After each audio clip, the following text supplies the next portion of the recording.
आप देख रहे हैं मिरर मीडिया का खास कार्यक्रम बंगाल एक्सप्रेस। मैं हूं आपके साथ प्रिया पांडे। एक नजर डालते हैं सुर्खियों की ओर।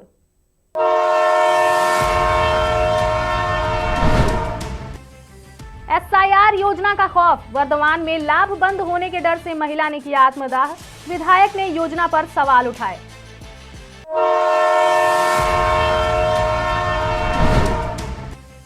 कॉलेज में टॉर्चर का माहौल, मेमारी प्रिंसिपल पर यौन शोषण और मानसिक यातना का आरोप, कोर्ट ने दिए एफआईआर के आदेश।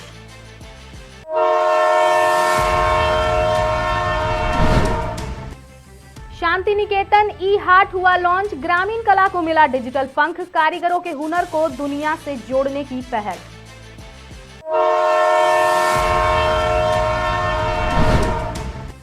क्या है 18 लाख का रहस्य, वर्धमान स्टेशन पर भारी कैश के साथ व्यक्ति गिरफ्तार, हवाला एंगल से जांच शुरू।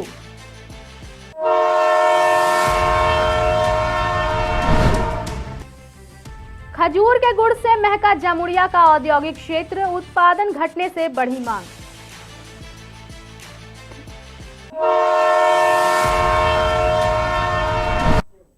अब बढ़ते हैं खबरों की ओर विस्तार से। पहली खबर ईस्ट वर्धमान से आ रही है, जहां ईस्ट वर्धमान जिले के भातार के भूमशोर गांव में एसआईआर को लेकर फिर तनाव फैल गया है। परिवार के सूत्रों के मुताबिक मुस्तरा खातून काजी नामक 40 वर्षीय महिला ने कथित तौर पर खुद को आग लगा ली, जिससे उसकी मौत हो गई। परिवार का दावा है कि मृतक मुस्तरा खातून घर पर अकेली रहती थी। उसने शुक्रवार को एसआईआर फॉर्म जमा किया था। यह भी पता चला है कि उसका नाम 2002 की सूची में है। इसके बावजूद उसे डर था कि उसका नंबर कट जाएगा। लक्ष्मी की तिजोरी योजना का लाभ बंद हो सकता है। स्थानीय सूत्रों के मुताबिक आशंका है कि यह घटना एसआईआर से जुड़े दबाव और मानसिक उथल-पुथल के कारण हुई होगी। मृतक की बहन ने दावा किया कि वह हर पल एसआईआर को लेकर परेशान रहती थी और इसी डर की वजह से उसकी मौत हो गई। वाटा विधानसभा के विधायक मन गोविंदा अधिकारी ने दावा किया कि राज्य में एक के बाद एक मौतें सिर्फ एसआईआर की वजह से हो रही है। घटना के बाद पुलिस ने शनिवार को मृतदेह को ऑटोप्सी के लिए भेज दिया है और घटना की असली वजह जानने के लिए जांच शुरू कर दी गई है। এর কারণটা ও তো আমার প্রতিবেশী, আমাদের পাড়াতেই বাড়ি। ওরা ওর বাবা মা মারা গেছে, বাড়িতে একাই থাকে। বড় বোন বিয়ে হয়ে গেছে, আমার পাশে এই বড় বোন দিন 5-7 আগে ওদের ফর্ম ফিল আপ করে গেছে এসআইআর। ও প্রথম থেকে এসআইআর আতঙ্কে আছে যে ফর্ম ফিল আপ করলে আমার কী হবে, আমার নাম বাদ যাবে। আর ওর তো যেটুকুই চলতো সংসারপাতি লক্ষ্মী ভাণ্ডার বা কন্ট্রোলের উপর নির্ভর করে, ও ভাবছে আমার এইসব বন্ধ হয়ে যাবে। এই আতঙ্কটা ওর দীর্ঘদিন ধরে কাজ করছিল। গত সপ্তাহে এসে নিজে ফর্ম ফিল আপ করে গেছে। এর আর একটা বোনের এবং ওর নিজে তখনও করেনি, ওকে জোর করেছিল, কিছু কাগজপত্র দেয়নি। এই যে কোনোভাবে হোক ওর পেপারগুলো আধার বা ভোটার জোগাড় করে গতকালই বিকালবেলায় ফর্ম ফিল আপ করে জমা দিয়েছে বিএলওকে। আমার বোন ওই এসআই ফর্মের জন্য টেনশনে ছিল, দিয়ে আমরা 10 দিন আগে জমা দিয়েছি, আমাদের সাথে জমা দিলে না, দিয়ে কালকে জমা দিয়েছি, দিয়ে ওই নিয়ে টেনশনে গায়ে আগুন লাগিয়ে মারা গেছে। কত বয়স ছিল আপনার বোন?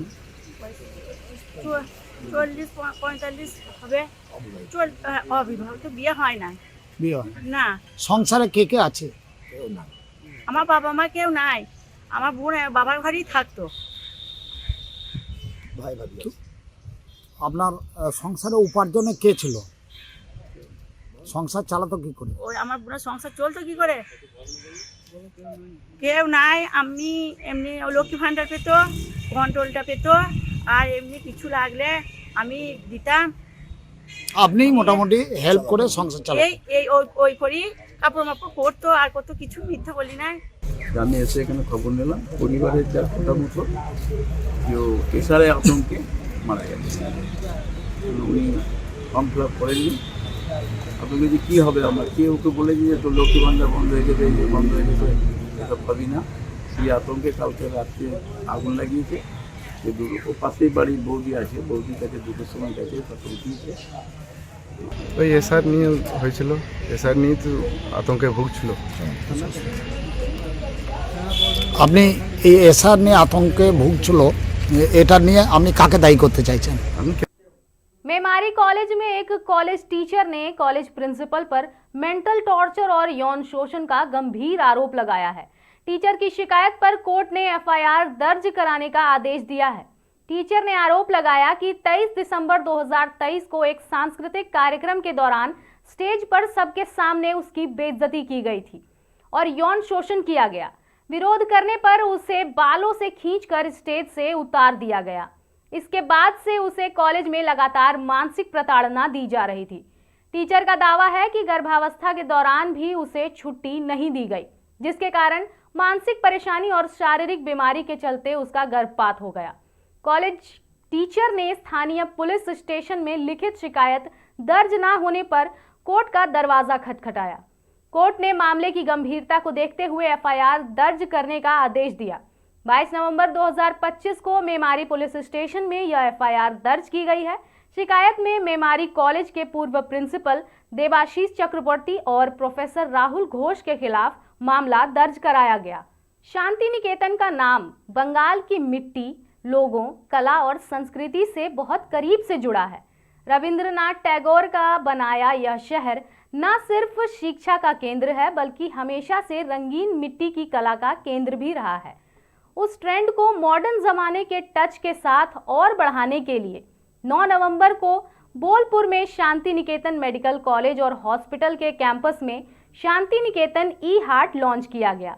गांव के टैलेंट और डिजिटल टेक्नोलॉजी के बीच एक अनोखा पुल। गांव के बंगाल के कारीगर, कलाकारों और क्रिएटिव लोगों की जिंदगी हमेशा से मुश्किल रही है। उनके आर्टवर्क की खूबसूरती जितनी अनोखी होती है, मार्केट में उनकी सही कीमत मिलना उतना ही कठिन होता है। कई बार प्रमोशन की कमी की वजह से उनकी क्रिएशन ज्यादा लोगों तक नहीं पहुंच पाती।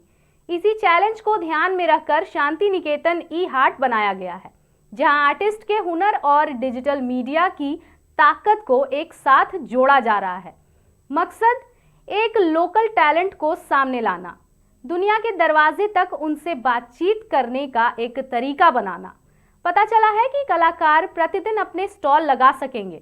रविवार को दोपहर 3 बजे से शाम 6 बजे तक कॉलेज परिसर में और सोमवार से शनिवार तक कॉलेज के बाहर संस्था के पास पर्याप्त जगह है, जहां कलाकार सुबह से अपने स्टॉल लगा सकते हैं। इसके चलते मरीज और उनके परिजनों समेत आम जनता ग्रामीण बंगाल के हाथों से बने विभिन्न हस्तशिल्प को देख सकेंगे। साथ ही सोशल मीडिया का उपयोग कर इन कलाओं को दूर दूर तक फैलाने की पहल की जा रही है। यहाँ सिर्फ कलाकारों को ही नहीं, संस्कृति के वाहकों को भी बराबर महत्व मिल रहा है। आदिवासी नृत्य प्रतियोगिता का आयोजन किया गया है और ये नृत्य समूह सांस्कृतिक विविधता का उज्जवल रूप है। उन्हें सिर्फ पुरस्कार ही नहीं, बल्कि इलाज पर विशेष छूट और आने जाने का पूरा खर्च उठाने का निर्णय बेहद सराहनीय है। আমাদের এই শান্তিনিকেতনে অনেক হাট পরিচালনা হয় দেখেছি।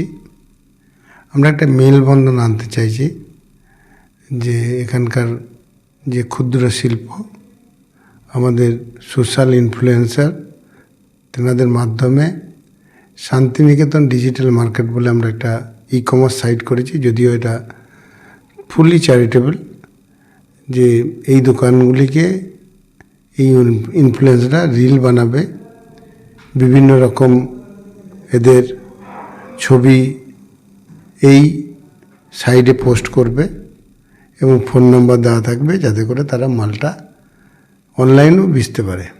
এরপরে একটা কথা আসছে যে বেচবে কোথা থেকে, ধরুন একজন কিনবে।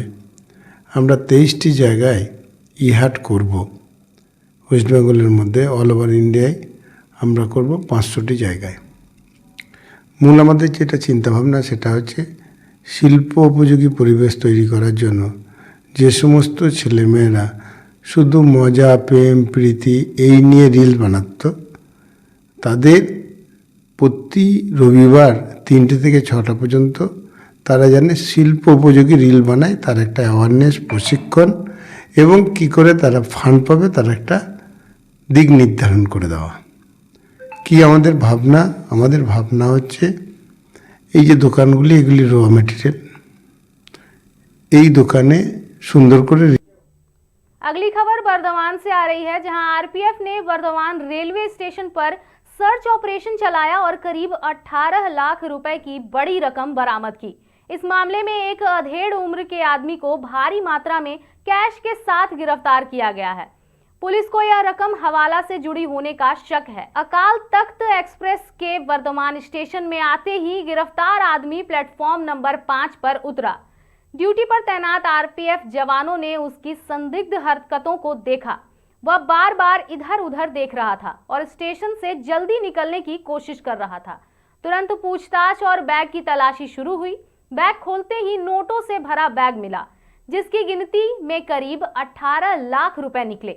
आरपीएफ सूत्रों के अनुसार वह आदमी सोने के बिजनेस से जुड़ा होने का उसका पता लगाया जा रहा है और वह पटना में एक बिजनेस ऑर्गेनाइजेशन के लिए काम करने का दावा कर रहा था।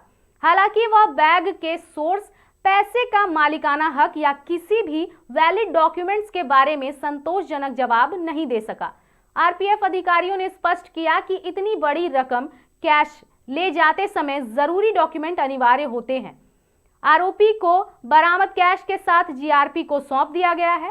जीआरपी सूत्रों के मुताबिक जब तक पैसे का सोर्स साफ नहीं हो जाता तब तक वह आदमी पुलिस कस्टडी में रहेगा। जमुड़िया से एक बेहद ही खुशनुमा खबर सामने आई है। आपको बता दें, सर्दियों की शुरुआत के साथ ही जमुड़िया का औद्योगिक इलाका खजूर के गुड़ की सौंधी खुशबू से भर गया है।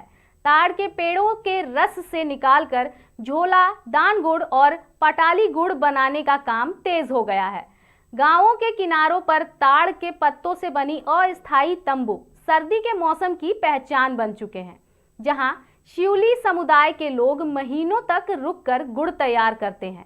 उत्पादक बताते हैं कि दोपहर में पेड़ों पर घड़े बांध दिए जाते हैं और रात भर टपकने वाला ताजा रस सुबह भट्टियों तक पहुंचता है। वहीं शहरों के फैलाव और कंक्रीट के बढ़ते ढांचे के कारण ताड़ के पेड़ कम होते जा रहे हैं, जिससे उत्पादन में गिरावट आ गई है, जबकि बाजार में खजूर गुड़ की मांग लगातार बढ़ रही है।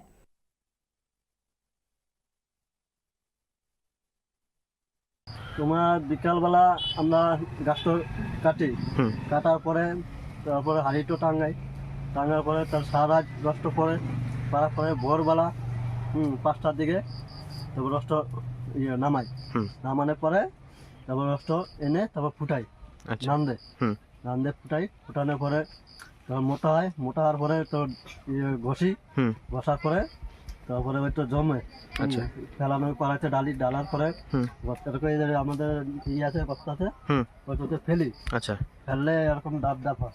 আচ্ছা, ওই লবাদ বলে যেটা বলে লবাদ। আচ্ছা, তো এই যে আস্তে আস্তে তো খেজুর গাছ এখন দিন দিন কমে যাচ্ছে না?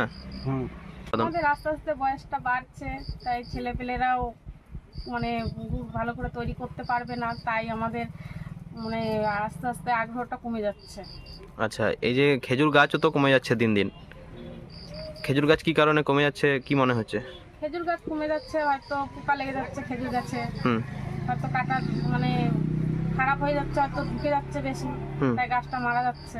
আচ্ছা, আর এখন ভবিষ্যতে যারা নতুন প্রজন্ম তারা এই শিল্পে সেরকম আগ্রহ নেই তাদের? না, ছেলেপেলেরা এবার সবাই তো করতে পারে না, এবার ছেলেপেলেরা দেখবে, তারপরে এবার আমরা এরা আগের থেকে আমরা করে এসেছি, ওই জন্য আমরা জানি। बंगाल एक्सप्रेस में आज के लिए इतना ही। हम फिर लौटेंगे कुछ प्रमुख खबरों के साथ। तब तक के लिए देखते रहें मिरर मीडिया।